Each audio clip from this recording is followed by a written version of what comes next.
Olá, querido, tudo bem? Agora a gente vai estar começando o estudo de 2 Pedro, que fala sobre os falsos profetas.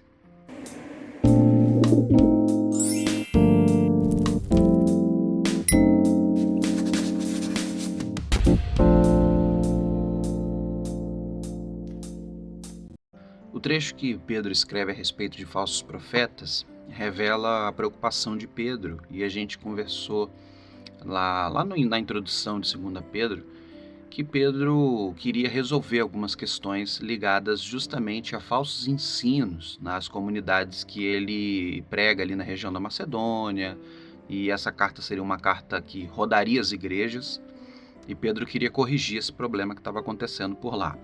Pedro então escreve a respeito, capítulo 1, como nós falamos, sobre muitos temas, sobre a qualidade do servo de Deus, sobre o valor do crescimento espiritual, e ele fala, logicamente embasado na verdade de Cristo, que a gente tem que fazer isso por meio de Jesus e etc. No capítulo 2, ele fala um pouco sobre os falsos profetas e adverte as igrejas que receberiam essa carta de que falsos ensinos estavam e seriam pregados e que eles deveriam tomar muito cuidado com relação a essas pregações, a esses ensinos, a esses equívocos e principalmente a pessoa dos profetas que também seriam levantados como supostos homens de Deus, mas que na verdade são enganadores, são arrogantes, são insensatos, são amigos dos prazeres e das paixões, como diz 2 Pedro capítulo 2. Depois você leia aí. O trecho, Pedro começa dizendo a respeito do profeta, a respeito da função profética. É importante que quando Pedro fala isso, a referência de palavra de Deus, ou de Bíblia, né, ou de livro sagrado, para Pedro, para Paulo e para todo o Novo Testamento que estava sendo construído, era o Antigo Testamento. E o Antigo Testamento tem como um valor, um princípio de valor, Moisés, os escritos de Moisés, o Pentateuco, os 5 primeiros livros, né, da Bíblia, que no Antigo Testamento é chamado de Torá, e os livros proféticos. Os homens no Novo Testamento se embasavam muito nos livros proféticos também, para fazer reflexões e aprender muito sobre Deus e sobre a vontade de Deus. É justamente baseado nesses livros proféticos, na história profética, que a gente acredita que Paulo debruçou parte de sua vida logo depois de sua conversão, entendendo Cristo por meio das Escrituras. E por isso Paulo tem tanta base para explicar a respeito de Antigo Testamento, como ele faz em Romanos, como ele faz em Gálatas, e eu pessoalmente acredito que ele também é o autor de Hebreus, como ele também faz em Hebreus. Então a gente tem uma visão de que a função profética que Pedro está citando é um símbolo, né, um modelo muito parecido com o profeta do Antigo Testamento. E o que é um profeta? O profeta é aquele que ouve a voz de Deus, ouve as palavras de Deus e transmite essas palavras, transmite essa mensagem ao povo. É um porta-voz de Deus, né? É um arauto, ou seja, aquele que ouve a mensagem e a transmite para multidões.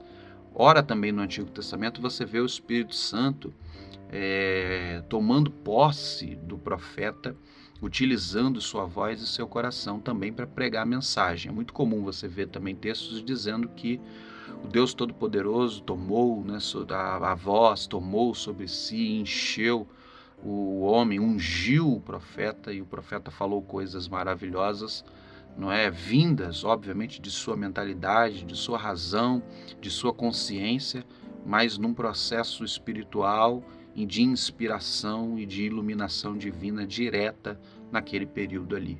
Você vê isso acontecendo em vários momentos no Antigo Testamento. Em base a isso que você precisa entender, mas também Pedro diz que no Antigo Testamento também tinha falsos profetas. Você vê, por exemplo, em Números, capítulo 22 a 30, a profecia de Balaão, né? Balaão foi um falso profeta, trouxe muitos incômodos e muitos problemas a Israel com a sua mentira. Não é? Uma mula teve que ser usada por Deus de uma forma sobrenatural, depois você pode ler o texto, para pregar contra Balaão. Então você vê que, assim como Balaão trouxe muitos problemas à história de Israel, assim também os falsos profetas que existem hoje e que estariam no meio do povo também fariam muito mal e estavam já fazendo muito mal. Vale lembrar que 2 Pedro tem uma questão da gnosis, nós já falamos aqui algumas vezes, que é justamente a ideia de que o conhecimento liberta, o conhecimento nos aproxima de Deus. E quanto mais conhecimento e mais iluminados pelo conhecimento nós estamos, mais próximos de Deus nós estamos, mais salvos nós estamos. E o problema da gnose é que os pensadores ou os pregadores que defendiam essa visão, eles acreditavam que toda vez que você atingia um nível de conhecimento, você estava já num processo de redenção. E que o seu conhecimento que era dado de forma espiritual não tinha absolutamente nada a ver com a sua carne, ou seja, com seus prazeres, com as suas paixões, com a sua tendência humana, do prazer, da comida, do prazer, do sexo e de todos os prazeres e satisfações da carnalidade humana, das paixões, dos desejos, né? E isso era um problema para a igreja, porque isso não é verdade. A vida cristã é uma vida que precisa ser verdadeira naquilo que eu sou e naquilo que eu faço. Eu sou servo de Cristo, espiritualmente ligado a Ele, mas eu também preciso mostrar com a minha vida, com a verdade da minha vida, com as minhas ações e com o meu interior que eu sou de Cristo. E se eu sigo todos os desejos e paixões que outrora surgem à minha vida, fica difícil eu testemunhar a respeito de Cristo e que Ele de fato me constituiu um servo dele. Então a gnose era um grande problema e muitos profetas se embasavam nesse ponto e levavam a falsa profecia, né? E a falsa profecia, se a profecia bíblica e se a visão bíblica, se a vontade bíblica, se a verdade de Deus, ela edifica, ela abençoa, ela traz vida, ela reconcilia, ela regenera, ela transforma. A falsa profecia, ela destrói, não é? Ela é um trator, né? Uma retroescavadeira numa residência, né? Ela destrói, ela acaba com a construção, ela acaba com o indivíduo, né? Ela desconstrói tanto a doutrina bíblica como também a pessoa humana, né? A conduta humana, o caráter humano é corrompido, infelizmente, pela falsa doutrina. Toda falsa doutrina, quando ela é pregada, ela precisa se justificar. E muitas vezes nessa justificativa surgem novas heresias. Há um termo utilizado por muitos teólogos, que é antigo, que diz que a Bíblia é a mãe das heresias. Justamente por causa disso, quando você cria um entendimento errado, fora do aspecto bíblico, fora do que nós entendemos ser a vontade de Deus, para você criar isso e manter isso, você precisa gerar várias outras doutrinas para apoiar o seu erro. Por exemplo, vou dar um exemplo aqui. Não sei se eu já dei. Por exemplo, a Igreja Católica colocou, na nossa concepção protestante, Maria é uma mulher abençoada e foi mãe do Salvador, e não foi à toa. Foi uma mulher escolhida justamente porque era uma mulher justa, temente a Deus e serva de Deus. Mas a Igreja Católica quis, na Idade Média, colocar Maria como cooperadora da salvação. Para ela ser cooperadora da salvação junto com Cristo, ela precisa ser pura. Então vem a necessidade dela ser imaculada. A necessidade de ser imaculada traz a Maria a visão de que ela não podia ter sexo, ou seja, ela foi virgem e morreu virgem. Isso gera um outro problema, porque Jesus teve irmãos de sangue, filhos de Maria. Então a igreja começa a interpretar que esses são primos. E aí, para justificar todas as 56 teses a respeito de Maria, você acaba tendo que justificar um ponto atrás do outro, tentando defender essa doutrina. Entende? Veja, Maria, infelizmente, para ser chamada de imaculada, ela precisa de 55 teses fora da palavra de Deus, interpretadas de forma equivocada, que justifica ela como imaculada. E assim é para muitas outras coisas.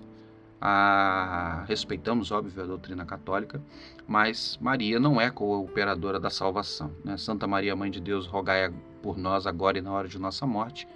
é um equívoco. Somente Cristo, que deu a sua vida e morreu na cruz do Calvário, pode ser o nosso Senhor e Salvador e pode nos salvar e ouvir as nossas orações e ser o nosso intermediador entre nós e Deus. Ele é a porta. Maria contribuiu muito para o ministério de Jesus, sendo mãe dele, cuidando dele no período de necessidade, de criação e etc. Mas Maria é só uma cooperadora, não é, de Cristo, como eu e você, né, somos, se somos, né, servos de Jesus. É isso que Jesus disse certa vez quando a mãe de Jesus e os irmãos de Jesus chegaram numa casa que Jesus estava e perguntaram. Certos homens falaram: olha, Jesus, a sua mãe e seus irmãos estão aí. E Jesus diz: olha, quem é minha mãe e meus irmãos? Digo a vocês que estes são minha mãe e meus irmãos. Aqueles que fazem a vontade do meu Pai, esses são minha mãe e meus irmãos. Então Jesus deixa claro que a função da mãe e dos irmãos é a mesma nossa se nós servirmos a Deus por meio dele, por meio da voz dele. Isso é importante para a gente entender que, assim como a teologia de Maria, transformando Maria numa cooperadora da salvação, que não é verdade, exige que você altere interpretações e textos bíblicos, assim serve para vários outros textos das Sagradas Escrituras. Se você muda um pequeno aspecto de qualquer doutrina, isso fatalmente vai corromper todo o resto. É um tomatinho, né, podre que vai apodrecendo todos os demais. E isso vai derrubando a verdade de Cristo e a verdade das Sagradas Escrituras. É importante a gente entender que Pedro também cita algumas frases muito interessantes, que no capítulo 2 é dito que esses falsos profetas farão de vós negócio, ou seja, eles fariam das pessoas negócio. No comentário bíblico Brodman diz que essa ideia de fazer negócio era sinônimo de contrabando de mercadorias, ou seja, algo ilícito, algo que é corrompido, vem por meios ilegais, não é? E é isso justamente que o falso profeta faz. Ele cria um negócio da fé relacionado às pessoas. É um texto mais atual, não é, que o jornal de hoje, não é? E outro termo que é usado também no escrito ali do capítulo 2 são palavras fingidas, ou seja, argumentos falsos. Argumentos que não têm nada a ver com as Sagradas Escrituras e que corrompem o ser humano. Essa declaração, ela é muito importante de Pedro, porque isso está vacinando a igreja a prestar atenção a respeito de quem é que está trazendo a palavra de Deus, quem é que está trazendo uma profecia, quem é que está trazendo um ensino, e isso serve muito também para os nossos dias. É importante a gente entender a respeito dessa questão profética, e hoje em dia se fala muito sobre essa questão da profecia, vamos receber uma profecia, vamos dar uma profecia. É importante que você entenda o seguinte: a profecia que nos compete hoje é a palavra de Deus, entende? A palavra de Deus é a revelação profética para o nosso tempo. Tudo precisa estar embasado nela e na verdade que ela contém. Se qualquer ser humano trouxer uma verdade a nós que não esteja embasado nas Sagradas Escrituras, isso não é o Evangelho de Cristo, isso é outro Evangelho. O que Paulo manda fazer com essa suposta palavra revelada é transformá-la numa palavra maldita, uma palavra abominável, uma palavra que tem que ser execrada, tem que ser tirada do contexto da sua vida e da sua mente de uma vez por todas. Porque se a palavra de Deus, como nós falamos, edifica, fortalece, traz salvação, traz redenção, traz paz, a heresia, ela deixa você com pânico, com medo, com problemas emocionais, com dúvidas, e isso não vem de Deus, tá bom? Outra questão é, quando a profecia ela é dita, seja por um pregador, seja por uma pessoa enviada por Deus, que hoje em dia tem muitos enviados, né, de Deus, com palavras proféticas, toda a profecia precisa cumprir aspectos que estão na palavra de Deus e que fazem parte da profecia bíblica. Ou seja, toda a profecia que procede de Deus na Bíblia e vinda dos servos de Deus precisa cumprir 3 pontos básicos. O primeiro deles, exortação para encorajamento. O que é esse primeiro ponto? As pessoas acham que profecia bíblica tem a ver com eu vou lá exortar o irmão, aí eu vou lá, revelo todos os pecados que ele fez e vou embora. Isso não é profecia bíblica, tá bom? Isso não é profecia vinda de Deus.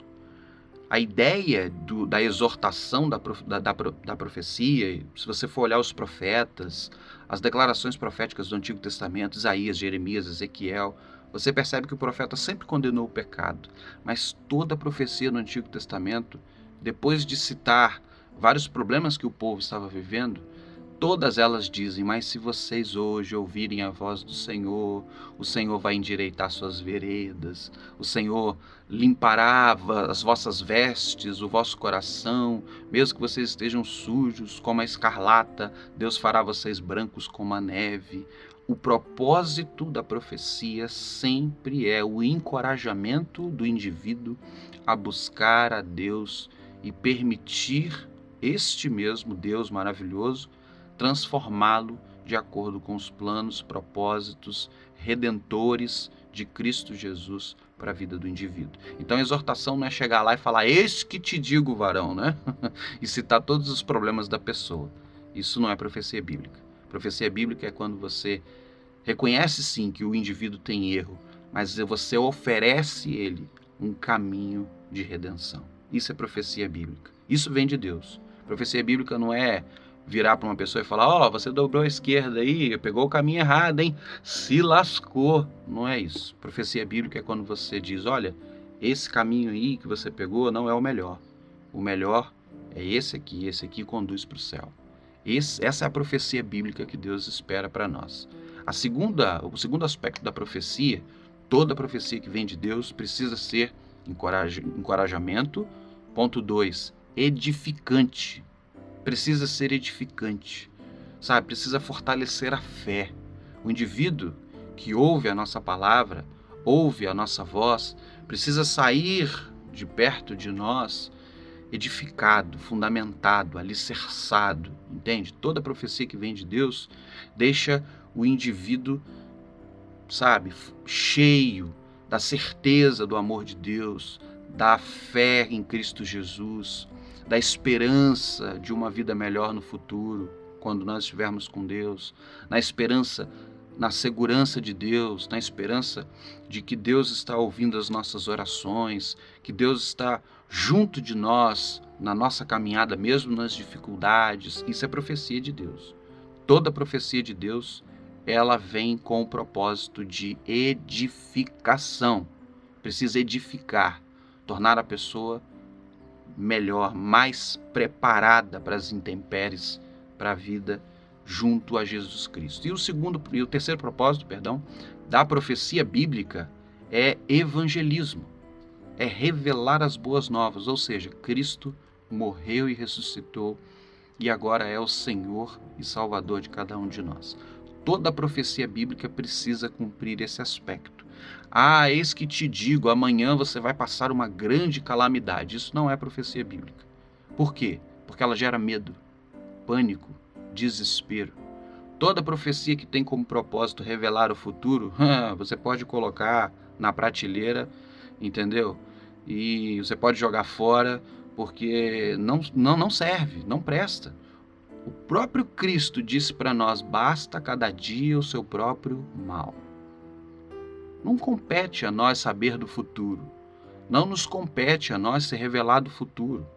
O futuro só vai trazer ansiedade, que é o grande mal do século. O que é ansiedade? Excesso de futuro. Excesso de preocupação com as coisas que ainda não aconteceram. Se uma pessoa vem e fala para você: olha, eis que te digo, tive uma visão com você que amanhã o seu filho... Acabou. Você vai ficar com aquilo num condicionamento mental com aquela palavra. Você vai ficar com uma preocupação tão grande que é capaz até de você machucar o seu filho. De tanto desespero, de tanto condicionamento que a pessoa colocou sobre você. E os falsos profetas usam isso de uma forma, sabe, maquiavélica e demoníaca, trazendo a nós sugestões, intuições, trazendo sobre a mente das pessoas essa colocação de que vai acontecer algo ruim, e isso é péssimo, porque isso influencia a pessoa a crer que alguma coisa na semana que aconteceu de ruim é justamente resultado da profecia do homem que viu que eu passaria por aquilo. Isso não é de Deus, meu querido. Entende? Profecia que vem de Deus precisa estar relacionado com a palavra de Deus, com os valores que contém na palavra de Deus e principalmente, para fechar, com Cristo. Cristo foi a revelação máxima de Deus. Cristo é o próprio Deus. Foi a revelação específica de Deus a todos nós. Ele é a imagem do Deus vivo, como diz Paulo. Ele era o verbo, como diz João. E o próprio Cristo não veio para nos trazer pânico. O próprio Jesus disse o contrário: vinde a mim, vós que estáis cansados e sobrecarregados, que eu vos aliviarei. Jesus mesmo disse: eu deixo com vocês a minha paz. Não é a paz que o mundo dá, é uma paz que vem do céu. Jesus Cristo não veio para deixar ninguém desesperado com as suas palavras, pelo contrário. Jesus, em João capítulo 14, diz: não fiquem trazendo turbulência ao vosso coração, creia em mim.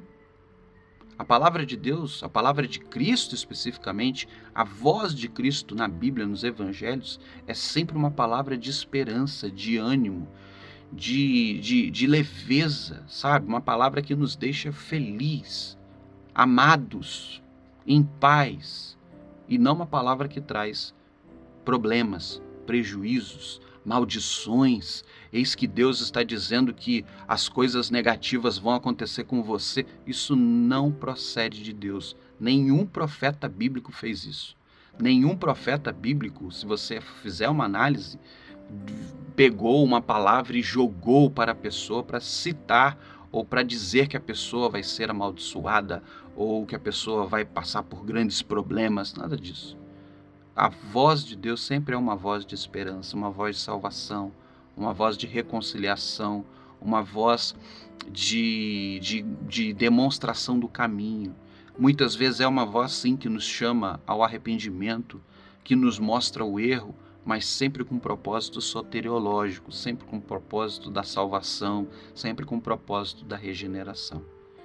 Então esse é o cuidado que nós temos que ter, porque falsos profetas hoje têm aos milhares, em qualquer lugar, seja na internet, seja nas igrejas, pessoas que usam da Bíblia, que usam de uma visão para explicar tudo aquilo que a Bíblia não explica, para dizer tudo aquilo que Deus não disse, para justificar um mundo espiritual e uma ação espiritual que não compete com Jesus. E a regra para a sua vida é isso.